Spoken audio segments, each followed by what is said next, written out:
Hello all. ఈరోజు ఈ వీడియోలో సైన్స్ అండ్ టెక్నాలజీకి సంబంధించి అలాగే ఎన్విరాన్మెంట్కి సంబంధించి ఇంపార్టెంట్ కరెంట్ అఫైర్స్ని అయితే ఈ వీడియోలో చూద్దాము. ఆల్రెడీ దీనికి సంబంధించి 3 వీడియోస్ని ఛానల్లో అయితే అప్లోడ్ చేయడం జరిగింది. వాటికి సంబంధించినటువంటి లింక్స్ అనేవి కింద డిస్క్రిప్షన్ బాక్స్లో అయితే ఇవ్వడం జరుగుతుంది. సో ఈ వీడియోలో first question, carbon border adjustment mechanism ఏ దేశానికి సంబంధించినది? దీనికి కరెక్ట్ ఆన్సర్ వచ్చేసి ఈ కార్బన్ బోర్డర్ అడ్జస్ట్మెంట్ మెకానిజం, దీన్ని సీబ్యామ్ అని చెప్పేసి పిలుస్తారు. ఇది యూరోపియన్ యూనియన్కి సంబంధించినది. రీసెంట్గా European union greenhouse gas ఎమిషన్స్ని 2030 సంవత్సరంలోపు 55% తగ్గించాలి అని చెప్పేసి ఒక స్ట్రాటజీని తీసుకురావడం జరిగింది. దానిలో భాగంగానే ఈ సీబ్యామ్ని కూడా ఇంట్రడ్యూస్ చేయడం జరిగింది.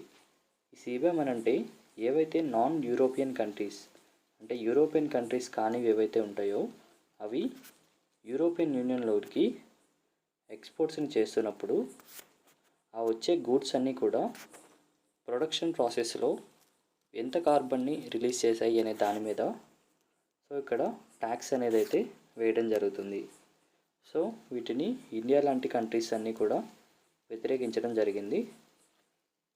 సో ఈ సీబ్యామ్ అనేది యూరోపియన్ యూనియన్కి సంబంధించింది. Next question, convention on conservation of migratory species of wild animals సిఎంఎస్కి సంబంధించిన COP14 అంటే కాన్ఫరెన్స్ ఆఫ్ 14 సదస్సు ఎక్కడ జరిగింది? దీనికి కరెక్ట్ ఆన్సర్ వచ్చేసి ఉజ్బెకిస్తాన్లో ఉన్నటువంటి సమర్కండ్లో అయితే ఈ సిఎంఎస్ COP14 సదస్సు అయితే జరిగింది.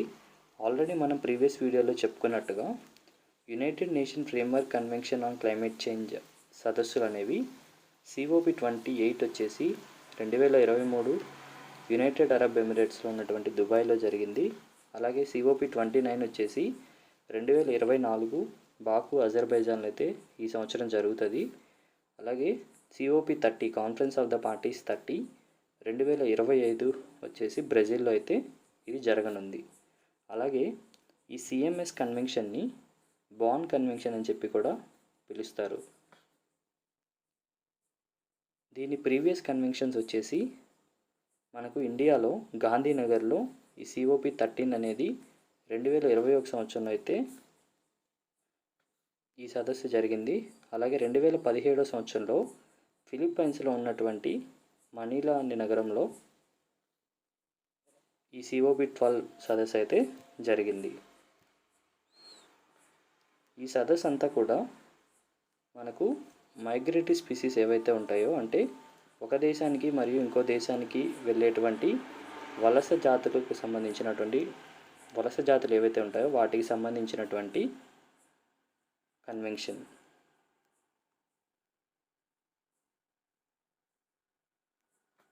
నెక్స్ట్ క్వశ్చన్, ప్రస్తుతం భారతదేశంలో రామ్సర్ సైట్లు ఎన్ని కలవు? దీనికి కరెక్ట్ ఆన్సర్ వచ్చేసి ప్రజెంట్ 80 రామ్సర్ సైట్లు అయితే కలవు. ప్రీవియస్గా 75 ఉండేవి. 2024 సంవత్సరంలో వీటిని అయితే యాడ్ చేయడం జరుగుతుంది. సో టోటల్ 80 రామ్సర్ సైట్స్ అయితే కలవు. ఈ రామ్సర్ కన్వెన్షన్ అనేది 1971 సంవత్సరంలో అయితే దీన్ని ఎస్టాబ్లిష్ చేయడం జరిగింది.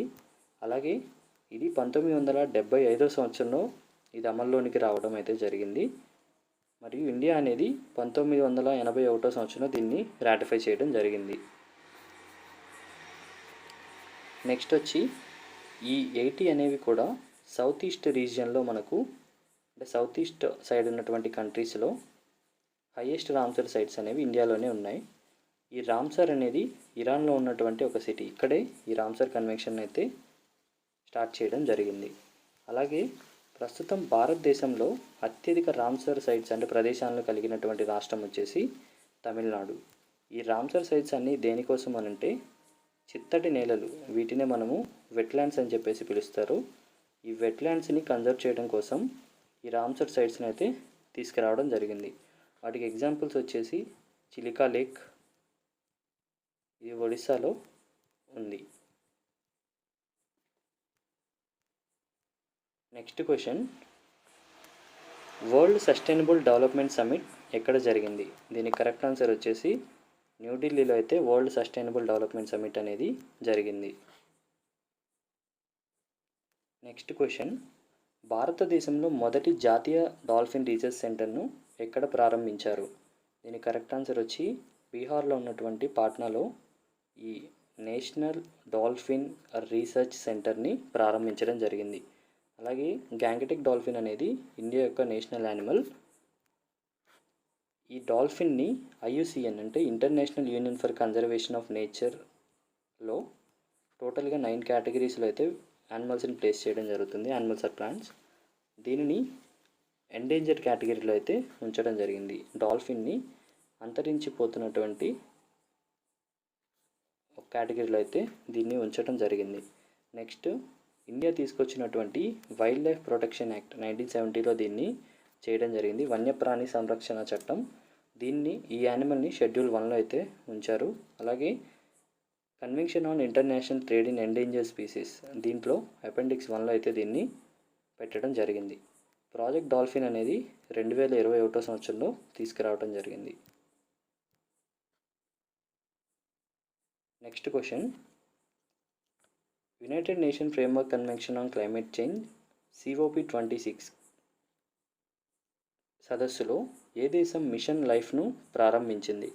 దీని కరెక్ట్ ఆన్సర్ వచ్చేసి భారతదేశం అయితే COP26లో ఈ మిషన్ లైఫ్ని తీసుకురావడం జరిగింది. ఇది గ్లాస్గోలో అయితే జరిగింది. అలాగే దీని యొక్క ఆబ్జెక్టివ్ వచ్చేసి to promote and encourage a sustainable and environmentally conscious way of living, అంటే పర్యావరణ సహితంగా ఎలా జీవించాలి అనేసి చెప్పేసి ఈ మిషన్ లైఫ్ని అయితే తీసుకురావడం జరిగింది. అలాగే లైఫ్ అంటే దీని యొక్క ఫుల్ ఫామ్ వచ్చేసి life style for environment. Next question, ప్రపంచంలోనే మొదటి న్యూక్లియర్ ఎనర్జీ సమిట్ ఎక్కడ జరిగింది? దీనికి కరెక్ట్ ఆన్సర్ వచ్చేసి బ్రజిల్స్లో అయితే ఈ న్యూక్లియర్ ఎనర్జీ సమిట్ అనేది జరిగింది. దీనిని international atomic energy agency IAEA international atomic energy agency అనేది దీన్ని నిర్వహించింది. అలాగే ఈ సమిట్ అనేది ఆటమ్స్ ఫర్ నెట్ జీరోస్ ప్రోగ్రాంలో IAESకి సంబంధించినటువంటి ఆటమ్స్ ఫర్ నెట్ జీరో ప్రోగ్రాంలో ఈ సమిట్ అనేది ఒక భాగం. అలాగే దీన్ని COP27లో అయితే లాంచ్ చేయడం జరిగింది.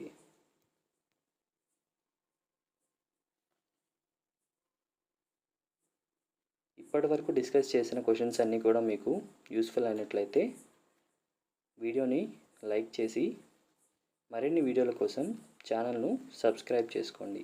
Thank you.